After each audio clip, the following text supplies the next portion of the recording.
We And will then, still, yep, and then I'm just wanting to let you know that the recording is on. okay. And then we will wait for a couple of minutes to start the meeting, just to be sure that those running a couple of minutes late do not miss much.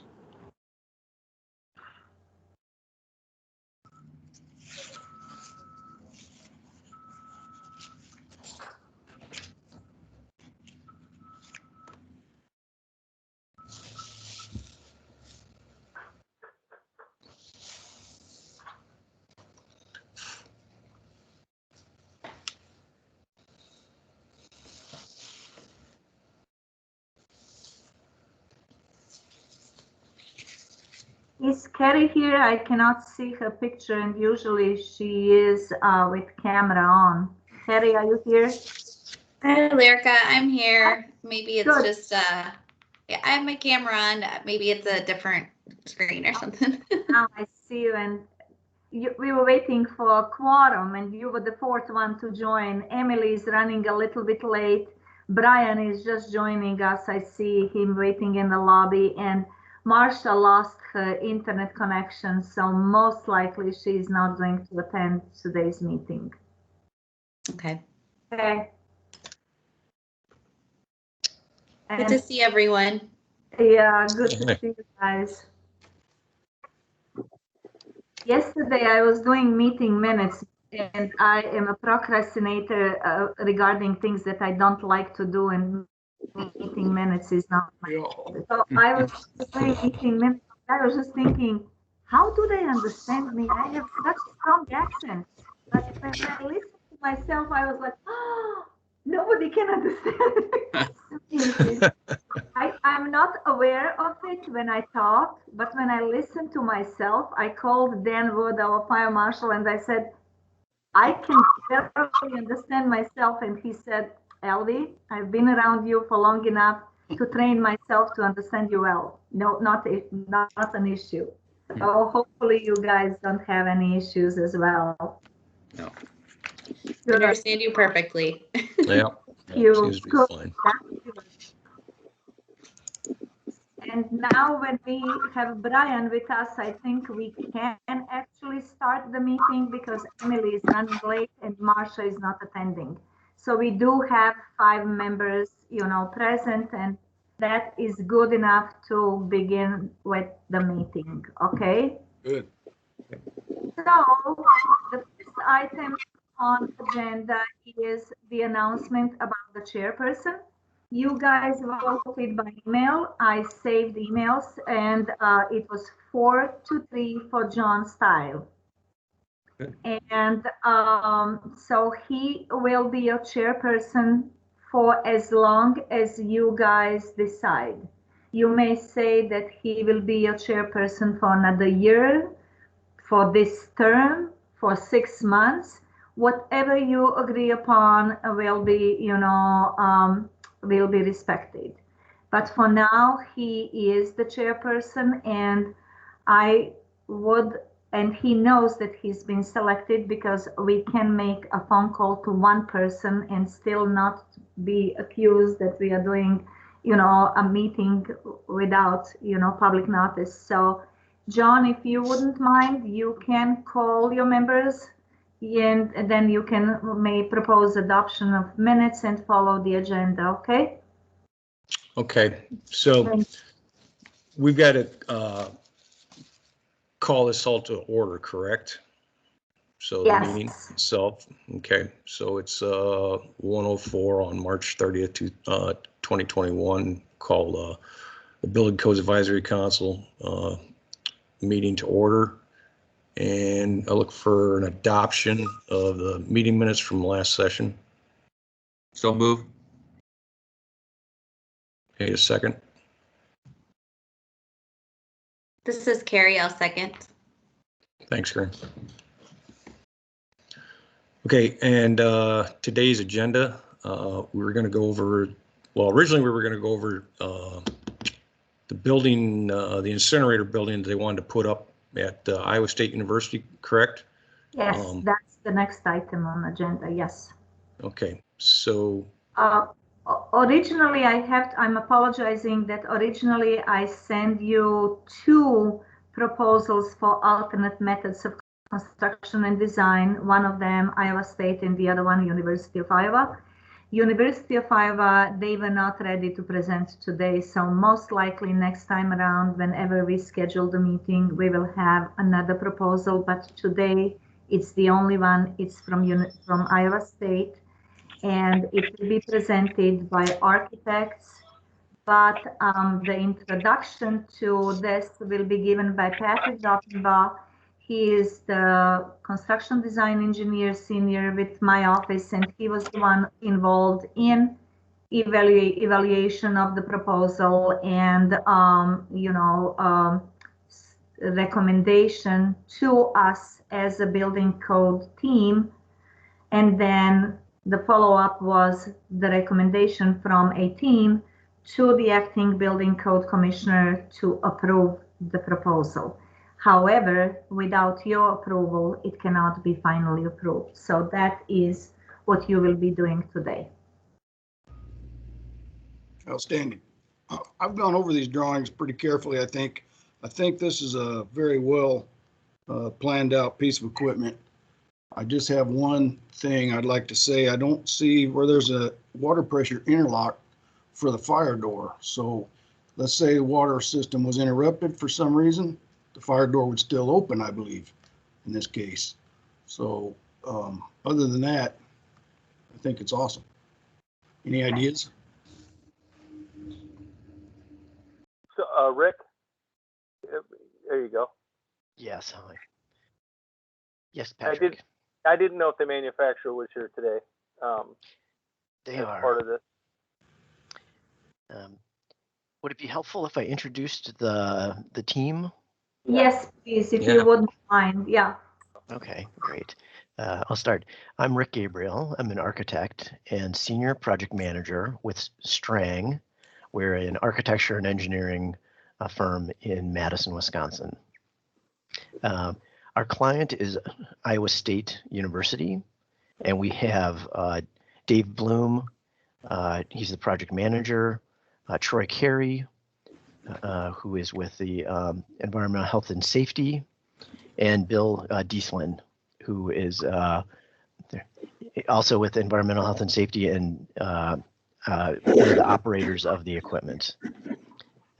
Also with Strang is Wayne Whiting. He is principal in charge.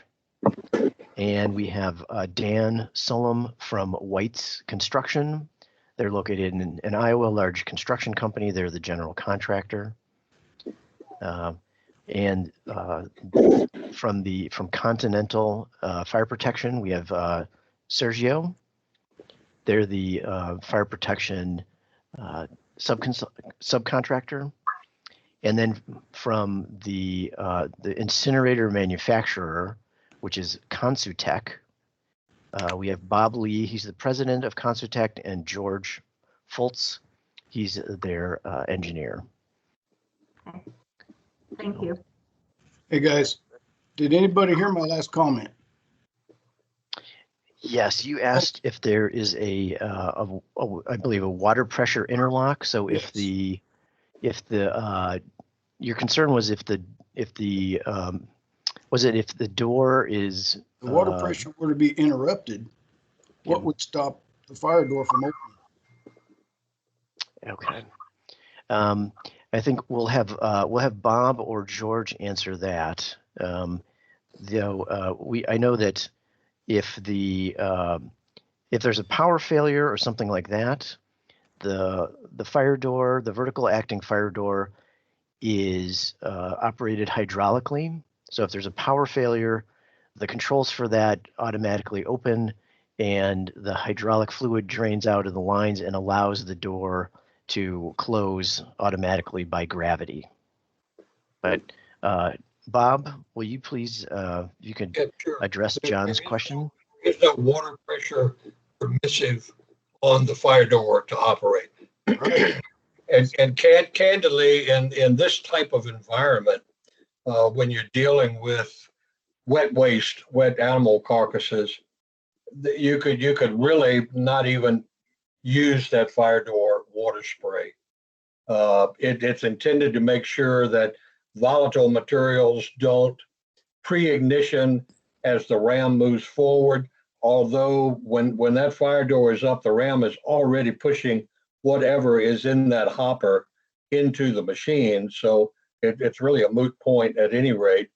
And when you're dealing with municipal or medical waste that have high volumes of plastic, that little mist spray serves very well to extinguish any kind of melted plastic that may stick to the front of that ram going back.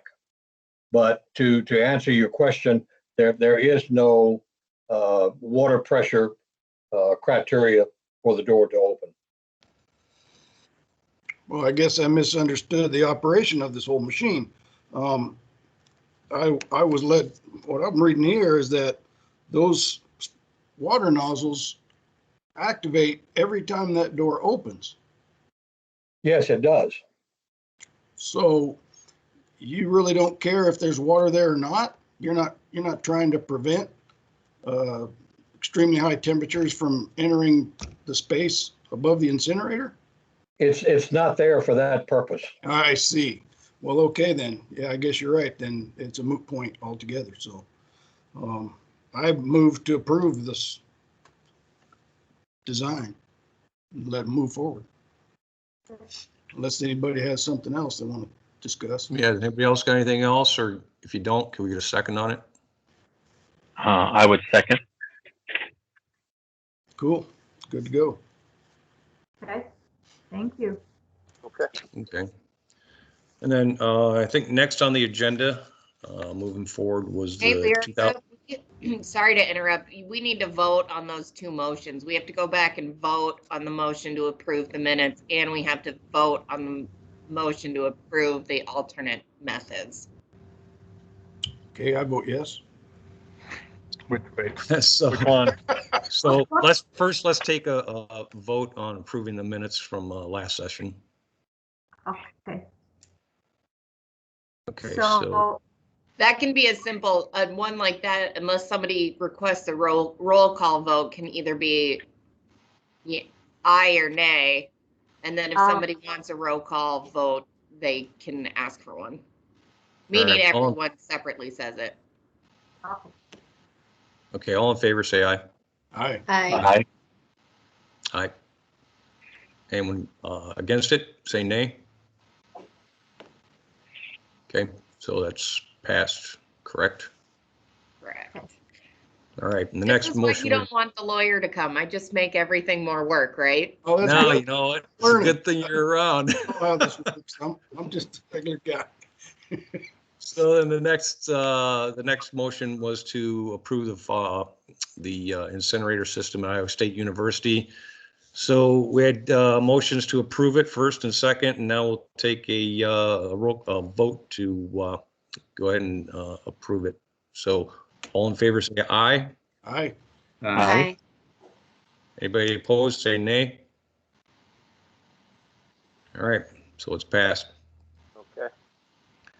Okay, what so I would do, sorry, John, for interruption. What I would do at this point of time is I would recommend architects, university, Iowa State University representatives, and all of them can actually leave the meeting.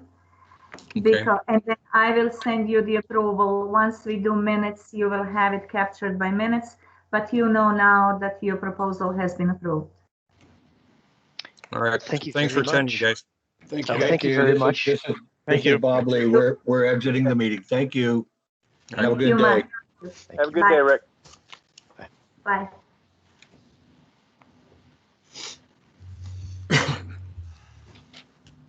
All right, so next up is we've got the Iowa Building Code, the Energy Efficiency Code, the 2018 IECC.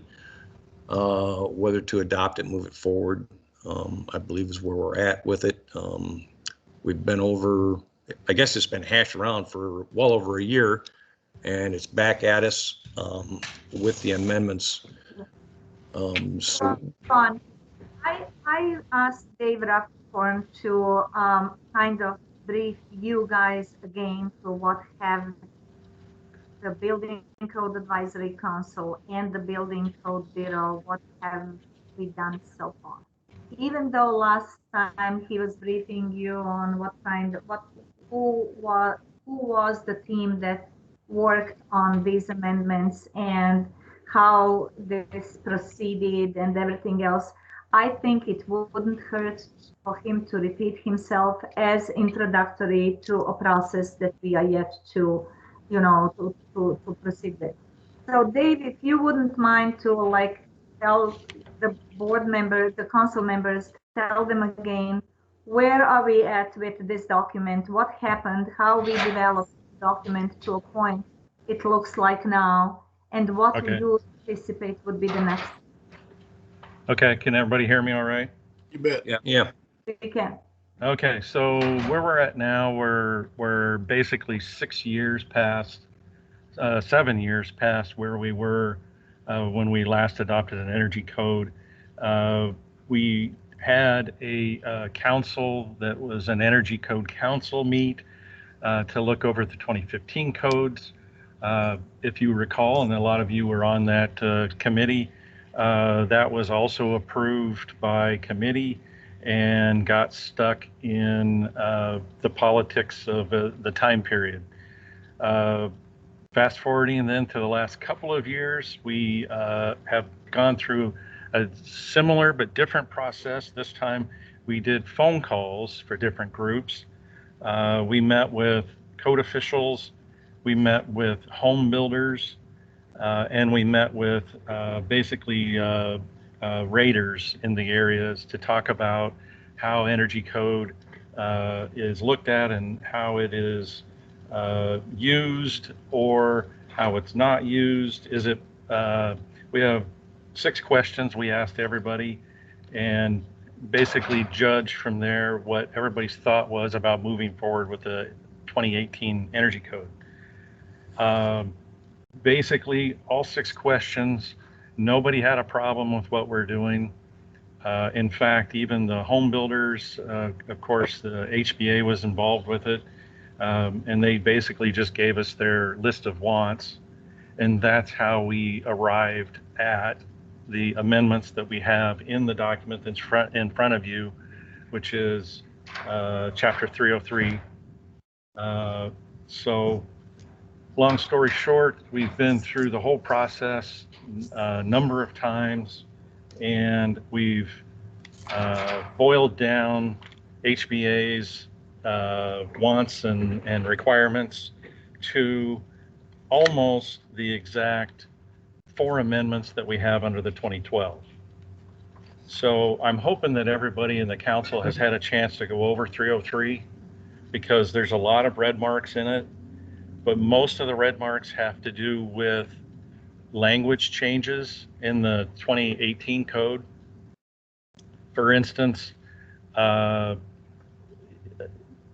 renovations and remodels to single-family homes has its own chapter, as well as commercial. They have their own chapter now rather than it being part of Chapter 1. So there's a lot of language changes within this document. So instead of me going all the way through the document, I think if you have any questions for me now, we can go over this. Most of these are residential. There are 2, they're not necessarily changes that are large changes, but for instance, there's 2 in the commercial part of it. And I just want to hit those first because they're easy. The first one is 303.13, which is what I call the 100,000 cubic foot rule. I've added a sentence there for clarity. That 100,000 cubic foot rule is almost universally misunderstood. What it's saying is if you have a commercial building that's under 100,000 cubic feet, the building owner or the owner's representative can do the energy documents. Over 100,000 cubic feet, you have to have a licensed architect or an engineer do it. What they didn't get was the sentence that I added there. So basically, it was just a clarification. The other one was further on, I believe it's towards the back of this document, but David, I'm sorry for interrupting. Would you like members to look at chapter 303 on the screen? no, Or- not necessarily. I would rather have, Okay. I just want to hit the two commercial things that I've added. The second, the second commercial item was all of the codes commercially have a performance-based design section in them. I do probably 99.99% of all evaluations for commercial performance evaluations, and I don't see a reason to have 3 different ways of doing it. So I just basically said, instead of using the code chapter or ASHRAE Appendix G, let's just stick with ASHRAE Chapter 11 like it's always been. So it just makes everything easier. I agree. And it's what everybody's used in the past anyway, so there's really no change other than taking out some of the other, you should get the same results, but, there's always ways to fake the system. So from here, all the rest of the red marks are residential. So if you folks have had a chance to look through that document and have questions for me, now's the time. I've read this entire document. I don't have any issues with it at all. And I've talked to some building contractors that work with me as well here in Eastern Iowa, and they're already doing what the code requires and more. So I don't see any reason not to adopt it. I guess my question would be this, and why are we making all these changes? Why are we making all these amendments to the code to begin with?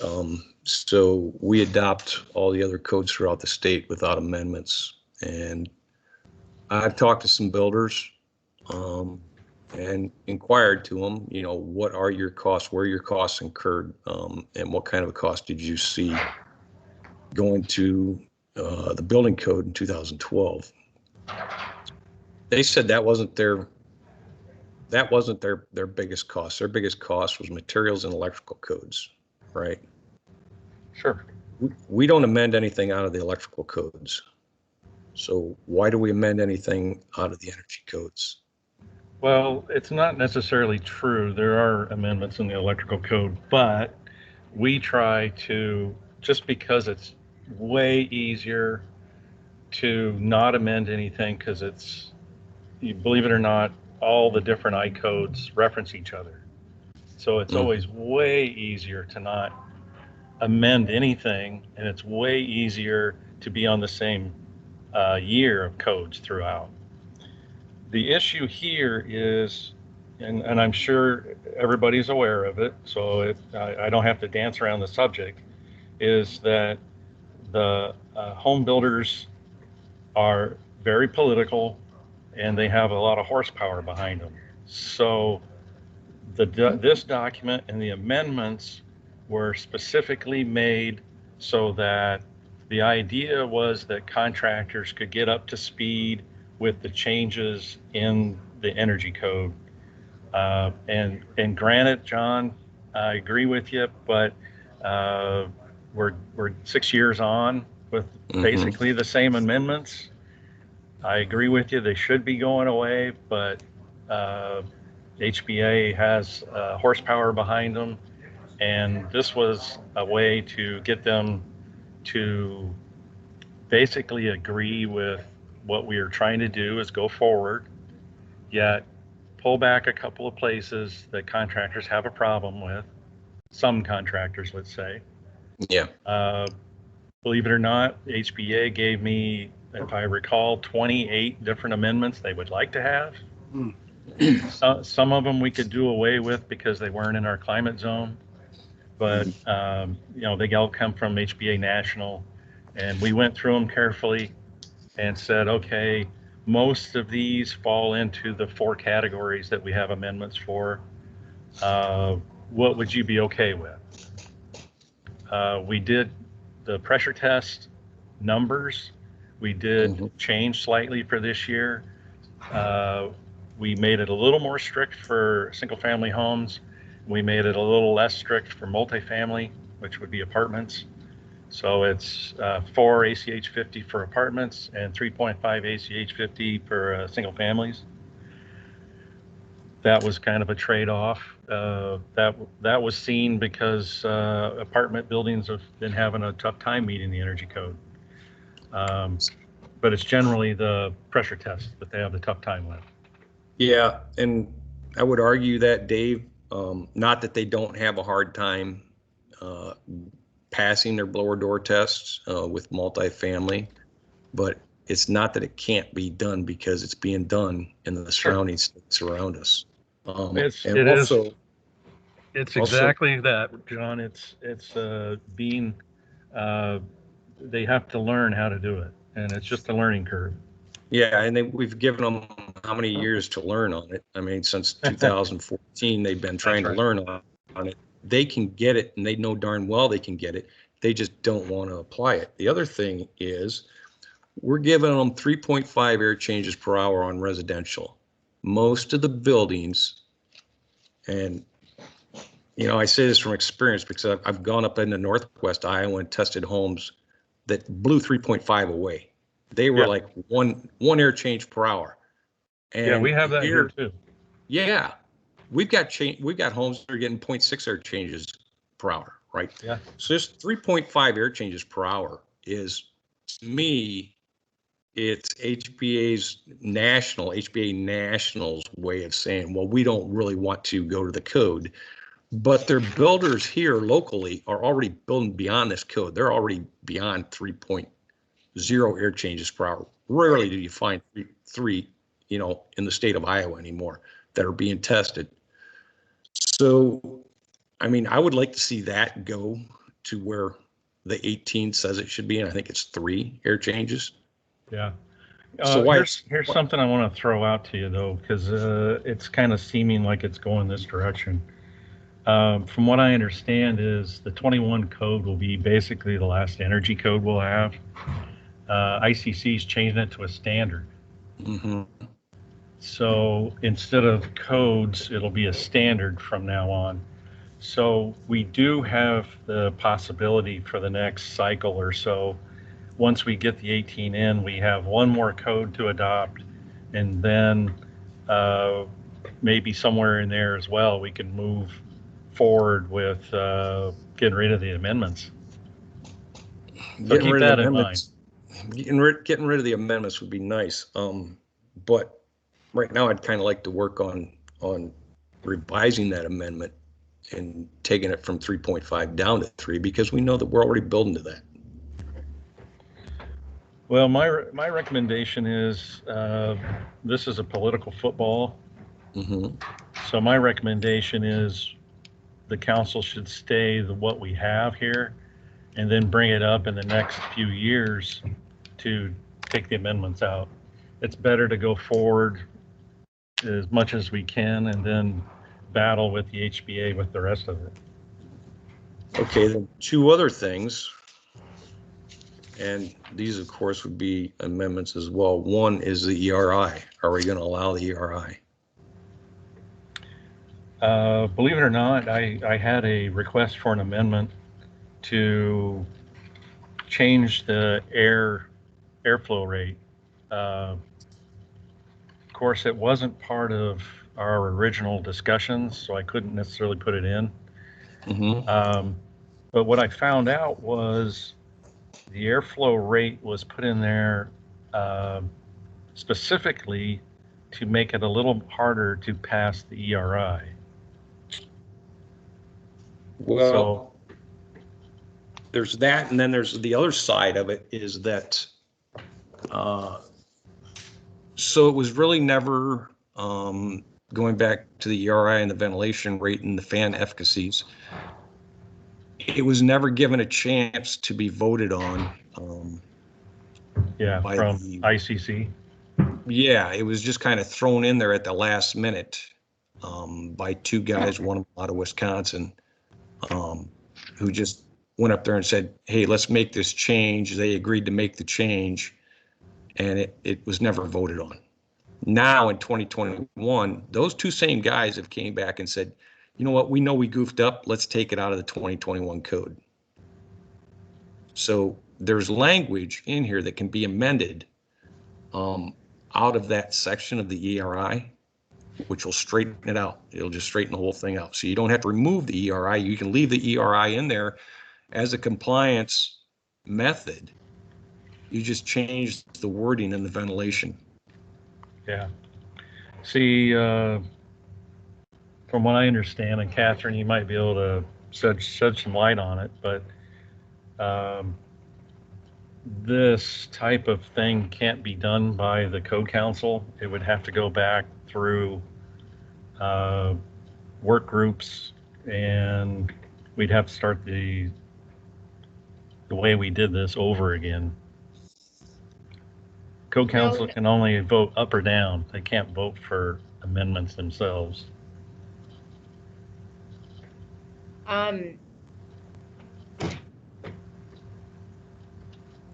No, they can give, the council can give their input, whether it supports it or. Yeah, but they can't say, they can't say we want to put in an amendment themselves. It would have to go through a work group and have the work group go through and see if it's a viable option or not. That's one option. I mean, the council is free to do what it wants to do, and then the ultimate decision comes down to the fire marshal's office. The council can advise any way it wants to advise, and if the council wants to send it back to work group, they can. There's nothing that says it has to be through work group. That's just how we've done it to be able to verify with the governor's office why we're doing what we're doing. So if the council can articulate why it wants a particular amendment or does not, then it's also what the legislative group says as well. They never ask, is the code council okay with it? They always go, what do the people say? Well, right. But they have public hearing, isn't it? No matter what document we propose, we still have to take it to public and wait for public input. Yeah. Correct. So they will have opportunity to comment on the rule.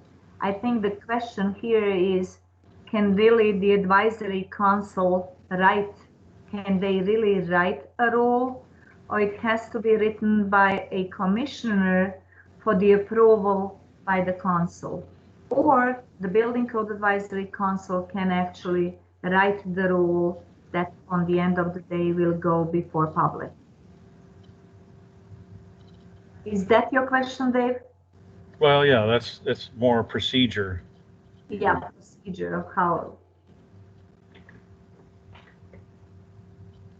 Well, I mean, it's an advise and consent council. So if the advice they give is we want to adopt rule X, then that's the advice we receive. I guess I'm not understanding. I think this is what we're trying to get at is there was no original amendment for what I'm mentioning for the ERI and how the ventilation rate affects it and can skew it one way or another, especially in cold climate zones.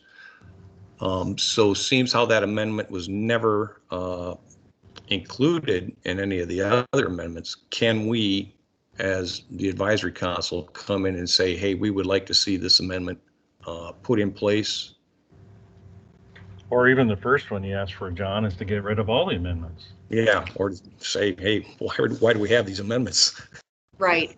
The council can give that, making a determination on those. If your advice is get rid of all the amendments and that's what the council wants to do, the department can receive that advice. Same with if your advice is let's adopt a new amendment to cover whatever, I'm sorry, I missed it, but then that can be your advice, whether, and then it would go back and the fire marshal's office would draft it accordingly and move forward in the role process that way.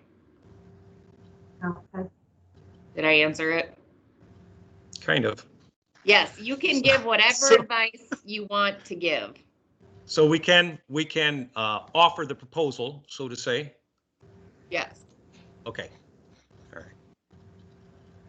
So here's what happens with this ERI. So in cold climate zones where we're at here in Iowa, the way they've got the ventilation and the efficacy not detailed in the ERI, the way the code is written, then it skews that that ERI index to a higher index, which the home is actually using more energy than what is being presented due to the efficacy of the fan. So they're saying that you can move whatever rate of air you want, and there is no efficacy in the fan. But if we take this language, there's a couple sentences. If you take it out, it fixes it. So you take that out from the ventilation rate, and I can email all of you the form to explain it if you want to look at it. Even ResNet is trying to fix it. ICC is trying to fix it, but they can't. And so I was discussing this with some people earlier today, and they said you would be the first state to go ahead and fix this problem if you were just take this language out. John, you're way ahead of me on this whole conversation, and I'm a keep it simple kind of guy. So why don't we just do that? Yeah, John, can you propose it? I can propose it. I do propose it. Okay. All right, John Style, can you write it up to say what your conversation was as far as what the change would be? The other thing I want to propose to you then is, or I want to tell you for some of the other members that don't quite understand, ERI is a code path that was put in 2015. It's there in the 2018, but it's a fourth code path. So there's 4 ways for a residential home to meet energy code, and that's just one path. So there's other paths, they just added another one. Well, ERI happens to match up with HERS ratings. So a HERS rating has a number that they shoot for or under to meet code. So the ERI is telling the rater that generally we have to hit in Iowa a 51. So it's just another path. They don't have to take that path. It's just available to them. Correct. So then one other thing that I would like to address is in the software. So you have perspective guidelines for meeting building codes, and you also have performance guidelines for meeting building codes. In the performance, the 2018 IECC, I believe it says, let me look here. I think it says you've got to use an accredited software, right? So there's 3 accredited softwares out there. One is called Energy Gauge, which is typically used a lot in Minnesota, or I mean in Florida. And it's also used for commercial buildings. And then there's a software called Ecotrope, which is strictly residential, and another one called RemRate, which is strictly residential. There's also an open source out there, open source software by the Department of Energy, which is called ResCheck, and they also make a commercial building version of called ComCheck. And I would like to see ResCheck taken out of it because ResCheck is not accredited by ResNet or IECC or ANSI, which are the 3 governing bodies involved in making the codes. The other thing that we found out is that out of 900 homes that we gathered energy data and modeling information on throughout the state of Iowa, all the homes which were significant down in majority of them in the Iowa City area, some on the western side of the state, they were all using ResCheck to pull their building permits, but there was never any follow-on testing of the homes. So there was never any follow-on air infiltration measurements, duct leakage measurements. So the problem with ResCheck is, if I were a builder, I could use that ResCheck software to run my compliance to give to the building code official at the beginning of construction to say, here, my house meets building code. But then at the end, they never come back and have them verified. So it's mandatory that they get the blower door test done. It's mandatory that do the duct leakage test under certain circumstances, right? Neither of those two are happening when these builders are using ResCheck. There's also, down in the Des Moines area, there was a large multifamily building that was developed about 2 years ago. And an HVAC contractor used ComCheck, it was either ComCheck or ResCheck, to certify that whole building. But we don't know how any of those apartment units operated. We don't know what the air infiltration was to them. We don't know what the duct leakage was. So there's no way of tracking that those buildings were actually in compliance with the building codes. Well, it sounds like a loophole we need to get rid of. Well, that's what I'm saying.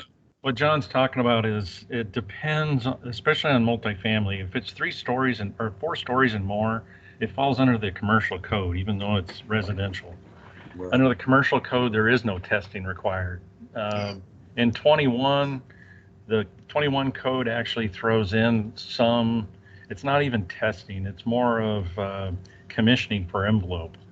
So commercial, they're kind of on their own. It's and larger multifamily, unfortunately, fits into that. So as far as the other part that you're talking about, John, ResCheck only approves the design of the envelope, the lighting, and part of the mechanical.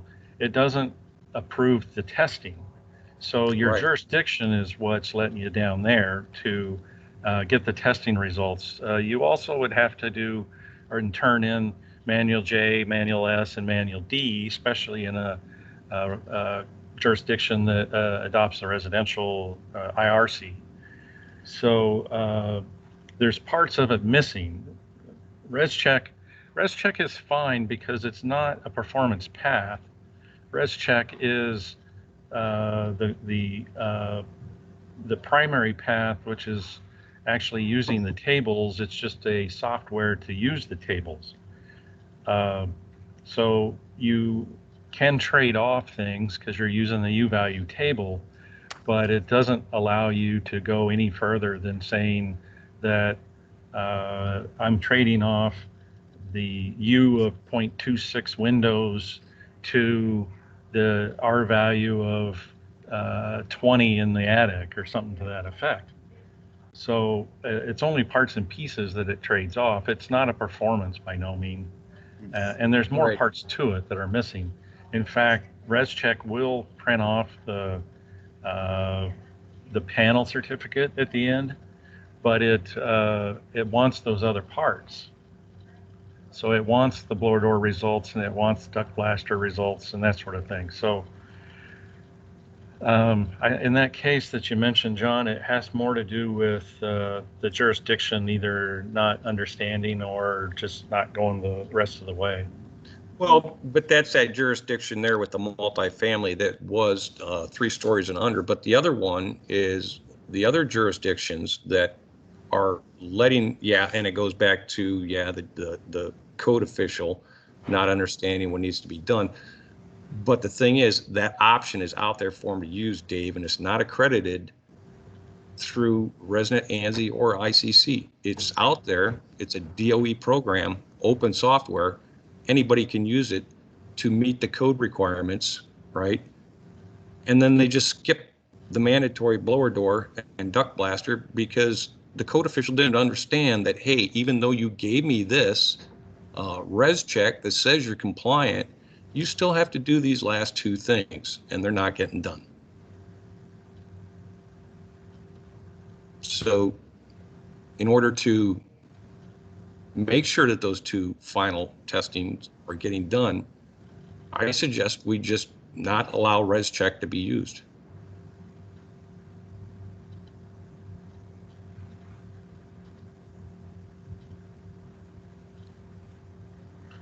Well, if you want to write it up for the rest of the council to take a look at as a proposal. Sure. And then I've got, yeah, and then I've got a white paper on the ERI that Okay. everybody can look at. Perfect. So really you're proposing three different things, John. You're proposing we get rid of all amendments. You're proposing we amend the ERI to change the ventilation tables. Is that basically what you're going to do there? Correct. And then the third one is to remove the allowance to use res check for residential. Correct. And the last two wouldn't matter, I guess, if we adopted the first one. Okay. I'm sorry, I need to interrupt you for a little bit, and I think we need either Sarah's or Catherine's advice. When John proposes a change, does it have to be approved by the council first in order to go further? Or John as a chairperson, or in this case, actually, John as a member of the council is proposing something as individual? Or they have to vote on three proposals that he would like to make. So proposals go further as being from the council, not necessarily from a council member only. I don't know if I'm making myself clear, but how do they need to vote on his proposals so the council stands behind, or it's enough to have them from a single member of the council? I believe it needs to be the council as a whole, Okay. not just a member of the council. So what I would propose, because the first option, get rid of all amendments, can be discussed, or everyone else can have some input on that. And then it sounds like the second one is just omitting a certain portion, so that's not hard. It's just the third one that needs something written up, that people probably need to have some time to digest. So if what I would suggest is opening it up, the three proposals up now, just for a roundtable discussion to see if anyone else has inputs, or whether the council wants to move forward in looking at these proposals. Okay. So, John, just keep in mind, you guys, that the HBA is fairly political, and the next stop for this document is the governor's office. So we've taken great pains to accommodate the HBA so that this could pass. So just keep that in mind. The other thing that I really think is also important is, from what I understood, Catherine, when we talked about the energy code last time, is that it is a statewide code. It is not the statewide minimum. It is statewide code, period. Correct. So the decision that we are making today is going to make some impact to the city of West Des Moines, for example, but also the city of Maquoketa. Or, so we are not doing some bare minimum to please, stakeholders and the market. We are doing the document that, as it is statewide, period. No amendments can be done to it. Nobody can do more restrictive. Nobody definitely, absolutely can do less.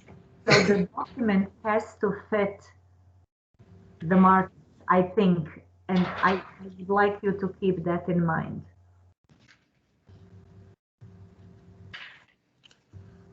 John, on your information you'll be sending out, can you include cost versus payback on some of that? Because I think that's one of the things that's going to look at as far as how much pushback we're going to get from HBA.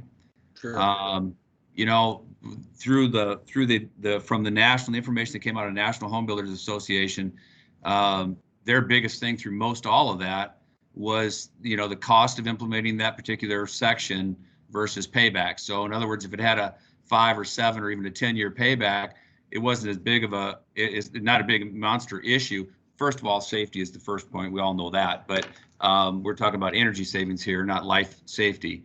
And Right. I think the biggest thing here is there a payback on it? Because there's been some things that have been proposed throughout the years that have a zero payback. You can never live in a house. You can never have a structure long enough to ever pay it back.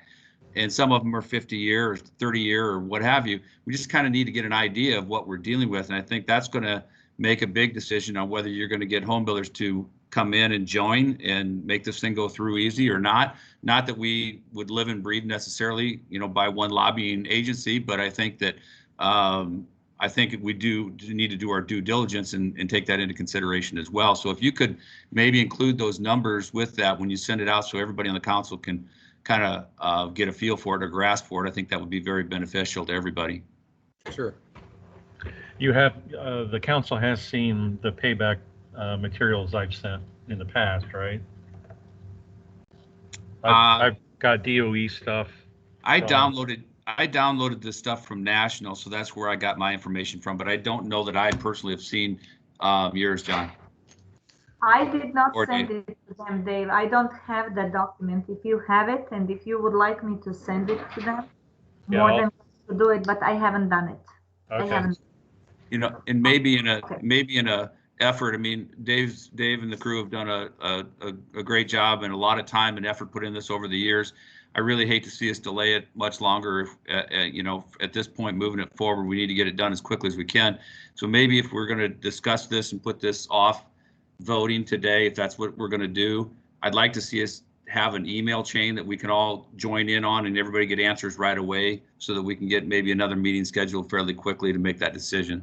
So in that email chain would become public record if everybody was involved. More than 2, right? Yes, it would. Okay. Do I have that right, lady? And do it. And if it's, you're talking substance, it's a public meeting, so it's not okay. Yeah, I think so. Mm-hmm. Okay. But So, they can meet if needed. Sorry, Daryl. If this is important to take action as soon as possible, they actually can schedule these Microsoft Teams meetings, inform public, and have meetings more than once in 2 or 3 months. That's what you can do, like meet in 2 weeks to discuss materials that maybe John or Dave asked to provide, and you, Daryl, said you have some info about the cost versus design and the change. So maybe you can schedule this Microsoft meeting instead of exchanging emails and meet in 2 weeks. Catherine, we can do that. Yeah, that'd be great because I mean, it seems like, you know, we drag it out too much farther, and I don't really want to see that, you know, continuing on. I think we need to make a decision and get it moving forward. So if we can schedule them a lot sooner, that's wonderful. Yep. But what I don't want to do is adopt the code in the wrong way. So there are some issues in there. There's some problems there that need to be corrected. I don't want to throw them out there into the public and then have to deal with them later. And I think one of the biggest problems that we see in this area, I've been called out numerous times in an unofficial and sometimes a reciprocity type situation into the areas where they don't typically have inspectors out in the counties and these small cities. And you're right, you know, I'm not sure who made that comment, but it's just not getting looked at. Nobody's inspecting it, and nobody's looking at the work once it's been done. And, We require the blower door, the blower door information. Everything's got to be on the electrical panel. That's one of our last checks as we do finish out the house as we've gone through. But you go into these outlying areas, there's nothing there. I mean, I went to a community that's not too far from Sioux City. It was supposedly looked at by the state electrical inspector for insulation to make sure it met the energy code. I was looking at daylight out through the box sill of the house. Yeah. And they were living in it. Yep. The insulation's not even the house when the electrical inspection's done because it's during a rough in. So how can you inspect that and sign off on it? So I agree with whoever made that comment. It's the inspectors are letting this thing fall down, and I don't care how strict you make this code. If they're not looking at it, they're not looking at it. Yeah. You got to change something there to make this really work, uniformly across the state. Yeah, and typically as we find, so out in the areas, Daryl, that aren't covered by a building inspector, usually the electrical inspector is always doing some type of electrical inspection. Right. So Dave, didn't we try when we first implemented this to put it on the electrical inspectors to make sure that that house was tested and that they gathered the information, the testing data prior to giving them the permission to turn the electrical on?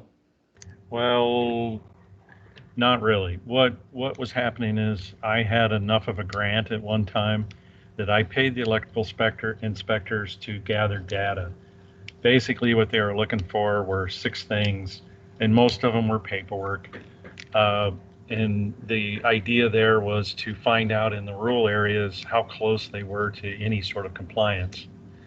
What we found out was none of them were in compliance. They looked at 10,000 houses, and there was probably 1% that came close. So at the time even, the electrical inspectors didn't control even when the final power was given to the building. The utility did. That has since changed. Now the utility doesn't do anything until the electrical inspector says it's time to do it. Right. So it would be at this point, if we had the money to give to the electrical inspectors to do even just minimal energy code inspection review, it would have some teeth to it, but they don't do that unless there's some sort of extra money given to them for that. Plus they don't like to do it. They're electrical inspectors and they don't like doing other inspections. Well, what if they were to not necessarily do the inspections, but just gather the final results? So, like there's some cities that just rely on that independent third party for the verification and for the final testing results. Yeah, I agree totally. It can be done because all they would do is just gather results, but politically that's a hot potato because it's never been done. Yeah. I don't think some of these rural places even have building inspections, period. Yeah, the only ones would be electrical. The only guy that gets inspected on the whole damn job. I used to go down to some of the legislative meetings on a regular basis, and I'm telling you, one of the big things they're always talking about is first of all, affordable housing. Well, that's a dream that's gone by. But the other part of it is urban sprawl. If a guy wants to build a house in a town where there's building inspections, he might pay 20%, 20% more following the code than if you just went out in the county. Exactly. Got a little piece of land and built out there, and nobody's looking at it, and hopefully it's safe. I mean, because nobody looking at it, you don't know for sure. Right. I don't see a solution. It's you're never going to control those kind of things if there's not some way of making it a uniformed code across the state of Iowa that everybody, quote unquote, now we have to do it, but now we have to be able to administrate it. And if we can't get it administrated, which is way beyond this committee, obviously, but I deal with it just north of me. Got a lot of houses built right north of me because Plymouth County didn't check anything on building codes. Right. Yeah, I mean, I live in a county where there is no, you build outside the town. Yep. And it's the Wild Wild West. You get what you get. Yep. Yeah. John, So- your points are valid, so I'll be happy to look and see what you want to do. But I agree with everybody else. Let's move forward as fast as we can on this. Yeah. Yeah, I know. I agree with that as well. I know that this has been sitting there for a long time, and I hate to bring this stuff up now. It should have been brought up before, but That's it just all right. never, it just never was. I'd like to be part of the council that actually fixes it. Right. Yeah. Yeah. Well, all of this has been brought up before. It's just a matter of, in committees, everybody gets a say. And this is what we ended up with after everybody had their say and everybody had agreement. So Okay. to move this forward, we have 30 minutes for the meeting, before the end of the meeting. I think Emily joined us for the meeting. I don't see her name, but she was waiting in the lobby, so I hope that we have 6 members present. Catherine, did you say that we need to vote on each of suggestions that John made? Is that what you said? Or they don't need to vote? Okay. So what was, I'm sorry, Catherine, what was that you said would be the next step? The next step I would suggest is that John S. send out the materials he discussed. Everyone gives them a look. We schedule another meeting a couple weeks out, and then we can set forth a motion and a vote on how the council would like to what they would like to advise on. Would probably be best steps next. Catherine, would we do something as would you like to see us do something as defer this just to the next meeting? Yeah. I would make a motion to defer the vote on this to the next scheduled meeting. A second. Okay. All right.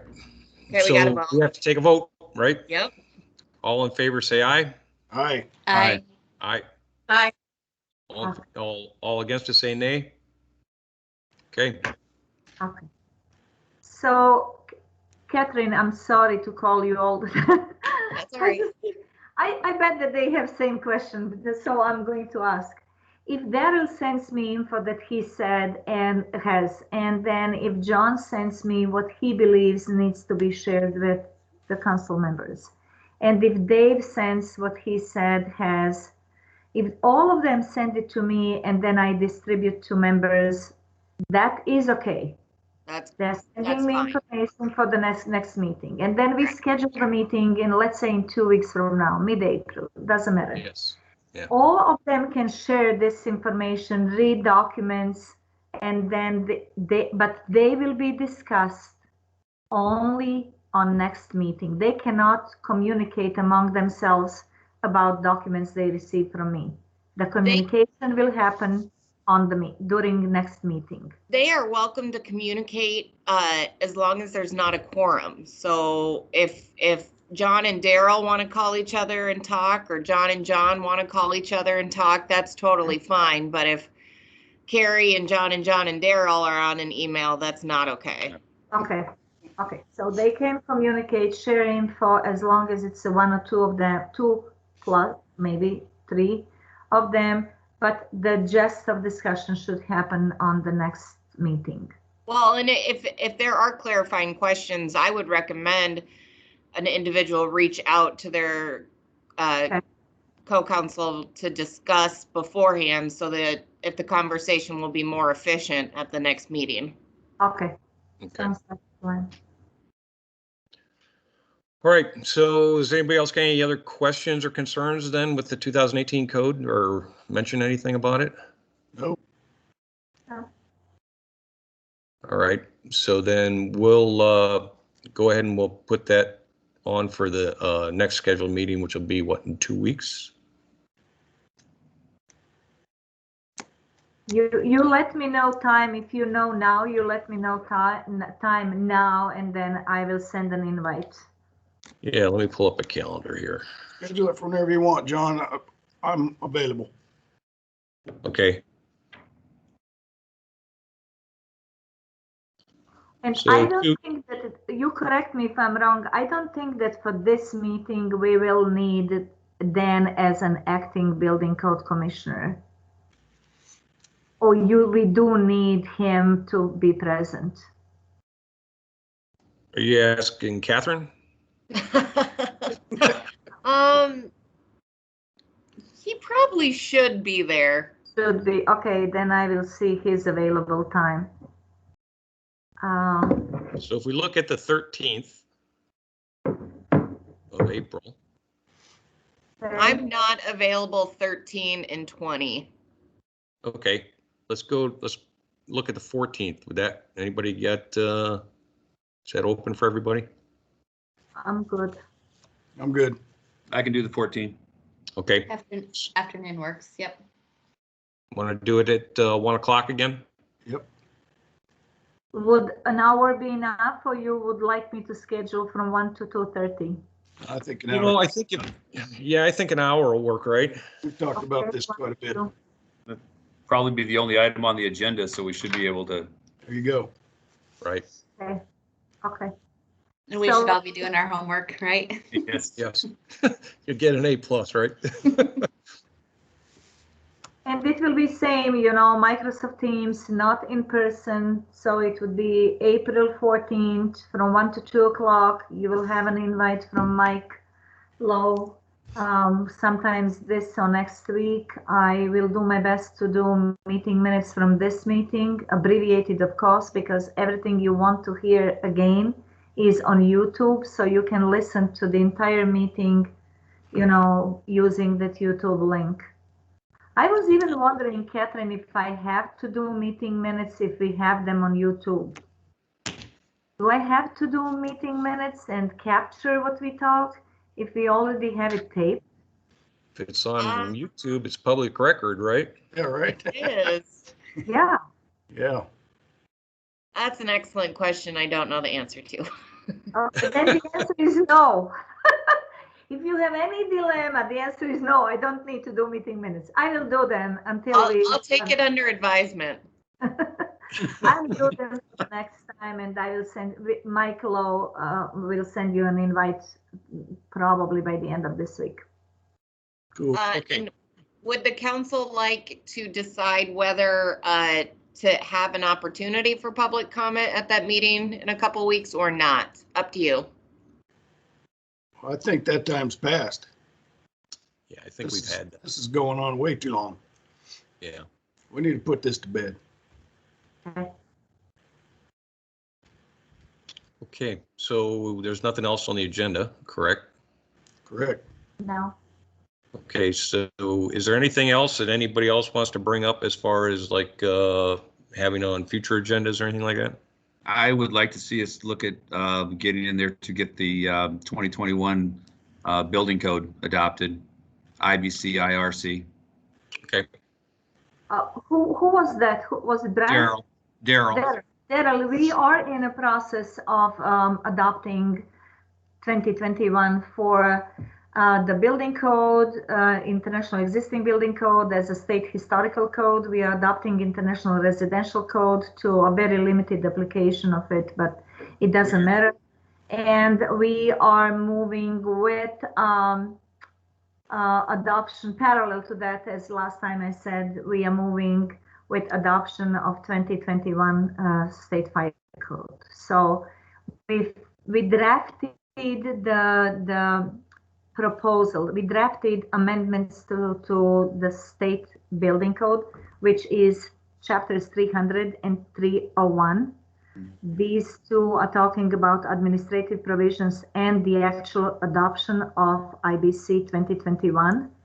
And that goes before the building code, the acting building code commissioner Dan Wood, so he can take a look at our amendments, and then it will come before you to address any concerns you have, because you actually have to approve it before we have the notice of intended action for the adoption. Yeah, I was just wondering where are they in the process then? When will we be seeing that? Do you anticipate? Mike, Dave, what do you think? Maybe not next meeting in April, but definitely meeting in May. Well, I was thinking that why not give them the document to look at Right. by next meeting? Yeah. Instead of us having to look at it, after this is done, if we've got any other inputs, we could give it to them while we have concerns about it before they, present their final proposal to us. Okay, so you think that we should be sending it to you next week, and you would like to talk about it on the At least April No, meeting? not, why don't you give it to them before the next meeting and talk to them for the meeting in May? Okay, Correct. okay. Yeah. That's what we can do. We can send you a draft, think about it, and then when we have our May meeting, we can talk about all issues that you have you have any concerns about. Okay? That would be Yes, great. Thank you very much. Thank you. definitely. Okay, we'll do. Okay, so if no one's got anything else, we'll ask for a motion to adjourn the meeting. So moved. Second. Okay, so the meeting is adjourned. Thank Right, you. see you guys next All time. right, Thank thanks, you. everybody. Bye, guys. See you in Bye. 2 weeks.